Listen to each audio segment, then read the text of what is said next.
నల్గొండలో బీఆర్ఎస్ రైతు మహాధర్నాకు BRS working president KTR హాజరయ్యారు. క్లాక్ టవర్ దగ్గర ఏర్పాటు చేసిన బహిరంగ సభలో కేటీఆర్ మాట్లాడుతున్నారు. ప్రత్యక్ష ప్రసారం ద్వారా చూద్దాం. మనకు పర్మిషన్ లేకుండా అడుగడుగునా అడ్డుకున్నా అవన్నీ కూడా ఎదుర్కొని ఈ రోజు రైతుల పక్షాన పోరాటం చేస్తున్న నల్లగొండ ముద్దుబిడ్డ మీ అందరికీ ఆప్తుడు సోదరుడు కంచర్ల భూపాల్ రెడ్డి అన్నగారు, గౌరవనీయులు పెద్దలు, గత 10 సంవత్సరాలుగా నల్లగొండ జిల్లాని తన సమర్థ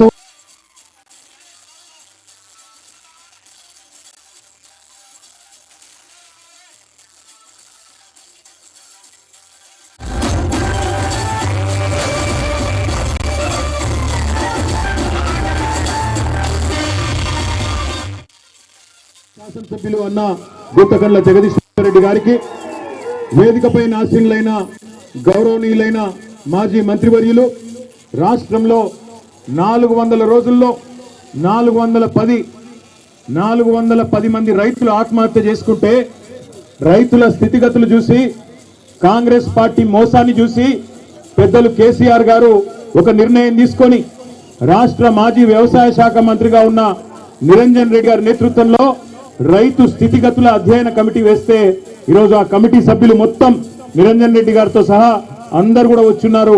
వారందరికీ నిరంజన్ రెడ్డి గారికి, వారి మొత్తం సభ్య బృందానికి స్వాగతం. శాసన మండలిలో ప్రతిపక్ష నాయకులు, పెద్దలు, గౌరవనీయులు, పార్టీ వ్యవస్థాపకుల్లో ఒకరైన పెద్దలు శ్రీ శ్రీకొండ మత్స్యనాచారి గారికి, మరొక మాజీ మంత్రివర్యులు సోదరి శ్రీమతి సత్యవతి రాథోడ్ గారు, అదేవిధంగా వేదిక పైన ఉన్న గౌరవనీయులైన మాజీ శాసనసభ్యులు, మాజీ మంత్రివర్యులు అన్న మొహమ్మద్ మహమూద్ అలీ గారు, జిల్లాలో ఉన్న ప్రస్తుతం ఒకే ఒక్క శాసన మండలి సభ్యులు మా ఎంసీ కోటిరెడ్డి అన్న గారు, అదేవిధంగా మాజీ శాసనసభ్యులు అందరు ఉన్నారు. చాలా మంది సీనియర్ నాయకులు ఉన్నారు, గౌరవనీయులైన ఎమ్మెల్యేలు ఉన్నారు. పేరు పేరున ప్రతి ఒక్కరికి కూడా హృదయపూర్వకంగా నమస్కారం. ఈరోజు నల్లగొండ పట్టణంలో అడుగు పెట్టంగానే ముందు మహాత్మా గాంధీ యూనివర్సిటీ దగ్గర పిల్లలందరూ వచ్చినారు.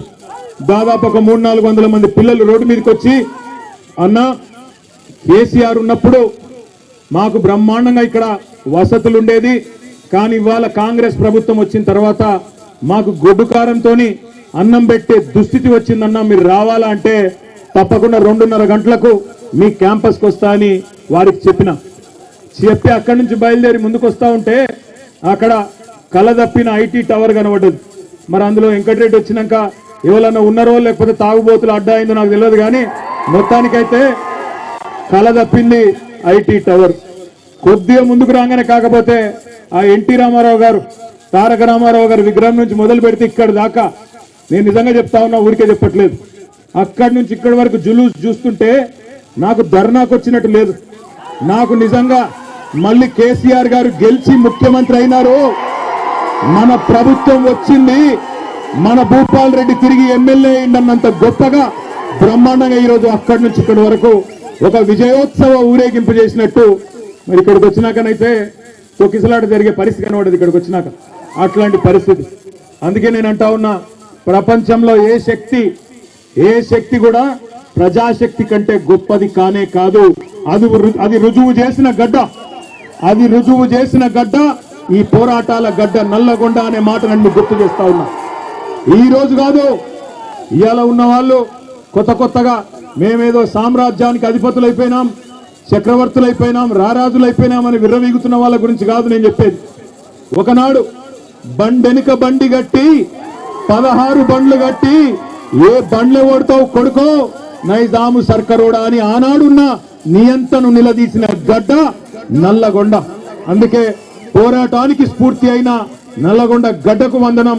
ఇక్కడికి విచ్చేసిన ప్రతి నల్లగొండ రైతు బిడ్డకు శిరస్సు వంచి పాదాభివందనం.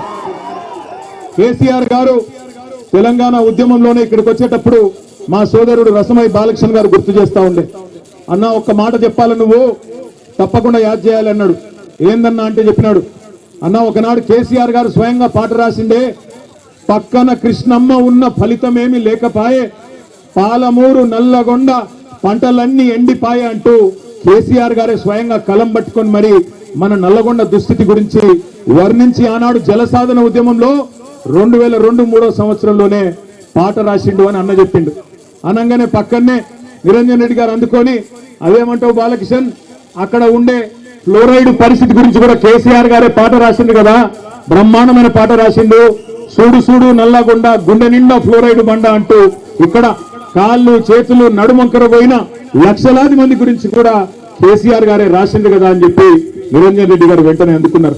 ఇవాళ కొంతమంది తెలిసి తెలియని మూర్ఖులు, తెలిసి కూడా తెలియకుండా అజ్ఞానంతో మాట్లాడుతున్న వాళ్ళకు ఒక మాట చెప్పాల్సిన అవసరం ఉంది. మొన్న అసెంబ్లీలో ఒక మంత్రి గారు అడుగుతాడు, ఏం చేసిండు కేసీఆర్ నల్లగొండకని అడిగిండు.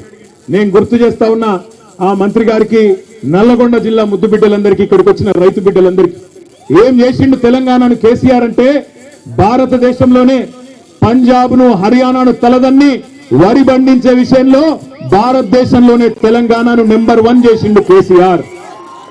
తెలంగాణ భారతదేశానికి నెంబర్ 1 అయితే మొత్తం తెలంగాణలో నల్లగొండ జిల్లా వరి ధాన్యం ఉత్పత్తిలో నెంబర్ 1 చేసిండు కేసీఆర్ అనే మాట గుర్తు చేస్తా ఉన్నా. ఎట్లా చేసిండు మరి? ఎట్లా చేసిండు అంటే, ఎన్నడూ కూడా మీ టైలెండ్ గ్రామాలకు ఆ ఎస్ఆర్ఎస్పి స్టేజ్ 2 కింద ఉన్న తుంగతుర్తి కావచ్చు, కోదాడ కావచ్చు, సూర్యాపేట కావచ్చు, ఎన్నడూ నీళ్లు వచ్చేది కాదు.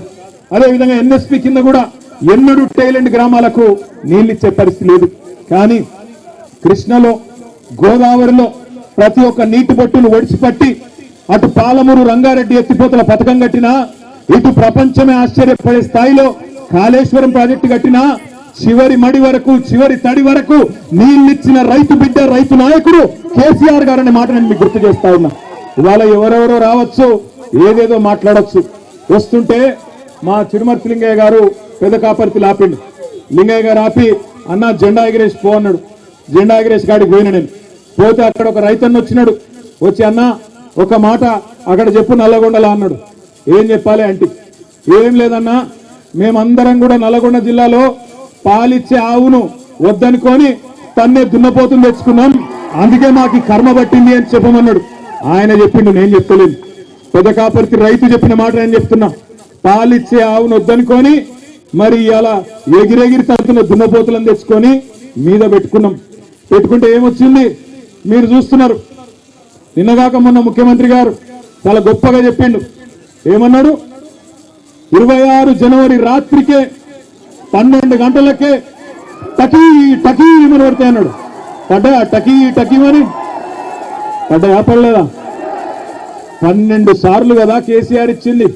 యాసంగికి, వానకాలానికి లెక్క పెట్టుకుంటూ పోతే 6 ఏళ్లు నిరాటంకంగా మీరు అడగాల్సిన అవసరం లేకుండా, ఎన్నికల్లో మీ ఓట్ల కోసం జూటా మాట చెప్పకుండా కేసీఆర్ గారు ఆనాడు రైతుల మీద ఉన్న ప్రేమతో ఒకవైపు రుణమాఫీ చేయంగానే ఇక ఈ పైసలు ఖచ్చితంగా మళ్ళీ రైతులకు వేయాలని చెప్పి ఆనాడు 2017 సంవత్సరంలో భారతదేశంలోనే మొట్టమొదటిసారిగా స్వాతంత్రం వచ్చిన తర్వాత రైతు బంధు పథకం పెట్టిండు.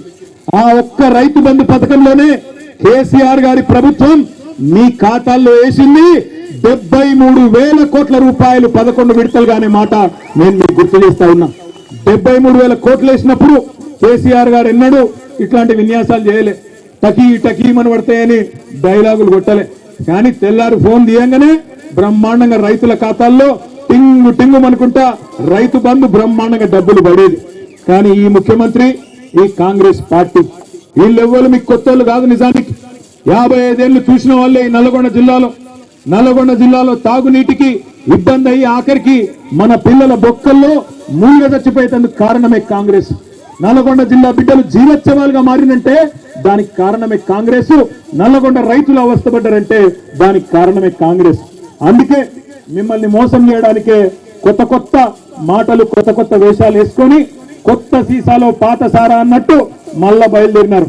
ఎన్నికలకు ముందు చెప్పినాం మేము వచ్చి మీకు అన్నాడు, అన్న కాంగ్రెస్ వాళ్ళు గెలిస్తే రైతు బంధుకు రామ్ రామ్ అంటారు, యాది పెట్టుకోండి అని నేను చెప్పిన. అదేవిధంగా పెద్దలు కేసీఆర్ గారు ప్రతి నియోజకవర్గంలో చెప్పిండ్రా లేదా? ఇవాళ రైతు బంధు సంవత్సరం దాటిపోయింది, 14 నెలలైంది, రూపాయి ఇయ్యలేదు రైతు బంధు. మొట్టమొదటిసారి ఆనాడు కేసీఆర్ ప్రభుత్వమే ఎలక్షన్ల ముందు ఇద్దామని పెడితే ఆ రోజు రేవంత్ రెడ్డి ఉత్తరం రాసి ఆపిండు. ఉత్తరం రాసి ఎలక్షన్ కమిషన్ కు ఆపిండు. ఇప్పుడు రైతు బంధు పైసలు వేస్తే మళ్ళా రైతులు కేసీఆర్ కే ఓట్లేస్తారు, ఆపాలని చెప్పి ఆపితే అప్పుడు మనం పైసా జమ చేసి పెట్టిన 7,600 కోట్లు అట్లే ఆగిపోయినాయి. ఎలక్షన్ అయిన తర్వాత పార్లమెంట్ ఎలక్షన్ ముందు సహజంగా కేసీఆర్ గారు ఉన్నప్పుడేమో నాట్లేసేటప్పుడు రైతు బంధు పడుతుండే. కానీ రేవంత్ రెడ్డి వచ్చిన తర్వాత ఒకసారి మాత్రమే రైతు బంధు పడుతుంది. ఎప్పుడు అది? నాట్లప్పుడు కాదు, ఓట్లప్పుడు పడుతుంది.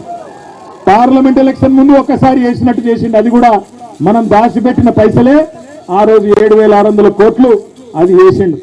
ఇప్పుడు మళ్ళీ ఎలక్షన్లు వస్తున్నాయి. జెడ్పీటీసీ ఎలక్షన్లు, ఎంపీటీసీ ఎలక్షన్లు, సర్పంచ్ ఎలక్షన్లు వస్తున్నాయి. మళ్ళా ఓట్లు దొబ్బుకోవాలి కదా. అందుకే